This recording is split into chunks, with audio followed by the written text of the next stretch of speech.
রাসূলুল্লাহ সাল্লাল্লাহু আলাইহি ওয়াসাল্লাম ইন্তেকাল করার পর থেকে ফাতেমা রাজিয়াল্লাহু আনহার জীবনে যেন এক অজানা অন্ধকার নেমে এসেছিল। বাবার ভালোবাসা, সাহচর্য, সান্ত্বনা সব যেন হঠাৎ করেই নিঃশেষ হয়ে গেছে।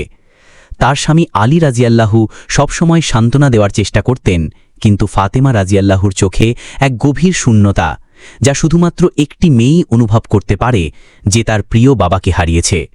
ঈমান ও ধৈর্যে অটল এই মহিয়সী নারী তার সন্তান হাসান ও হুসেনকে নিয়ে ৩ দিন উপবাসে ছিলেন। ঘরে কিছুই নেই, শুধু একটা শুকনো রুটি আলী রাজিয়াল্লাহু পান করাতে চাইলেন, কিন্তু ফাতেমা রাজিয়াল্লাহু সেটা সন্তানদের দিয়ে দিলেন। রাতে সন্তানদের ক্ষুধায় কাঁপতে দেখে ফাতেমা রাজিয়াল্লাহু একাকী বাইরে বেরিয়ে এলেন। সামনে ছিল একটি শুকনো খেজুর গাছ, যা বহু বছর ধরে ফল দেয় না।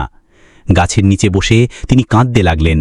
মুখ তুলে আকাশের দিকে তাকিয়ে বললেন, হে আল্লাহ, তুমি তো গায়েব জানো। তুমি জানো আমরা শুধু তোমার সন্তুষ্টির জন্য এই দুনিয়ার কষ্ট মেনে নিচ্ছি। আমার বাবার উম্মতদের জন্য আমি কষ্ট সহ্য করেছি, আমার সন্তানদের জন্য আমি ক্ষুধা সহ্য করেছি। হে রব, যদি তোমার কাছে আমার কান্না কোনো দাম রাখে, তবে আমার সন্তানদের জন্য কিছু দান করো। ফাতেমা রাজিয়াল্লাহুর চোখের অশ্রু শুকনো জমিনে ঝরতেই হঠাৎ সেই মরা খেজুর গাছ যেন জীবন্ত হয়ে উঠল।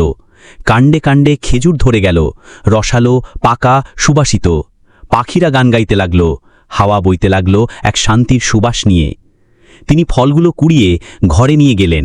সন্তানদের মুখে তিনি প্রথমবারের মতো হাসি দেখলেন সেই ৩ দিনের মধ্যে। আলী রাজিয়াল্লাহু তাকিয়ে বললেন, ফাতেমা, এ গাছ তো অনেক বছর ধরে মরা ছিল। ফাতেমা রাজিয়াল্লাহু শান্ত কণ্ঠে বললেন, আমার দোয়া নয় আলী, এ তো আমার কষ্টের সাক্ষী হয়ে আল্লাহর রহমতে ফল ধরেছে।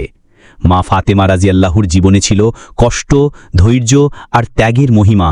তার কান্না শুধু চোখের পানি ছিল না, তা ছিল এক মুমিন নারীর হৃদয় ভাঙা দোয়া, যা আল্লাহর আরশ কাঁপিয়ে দেয়।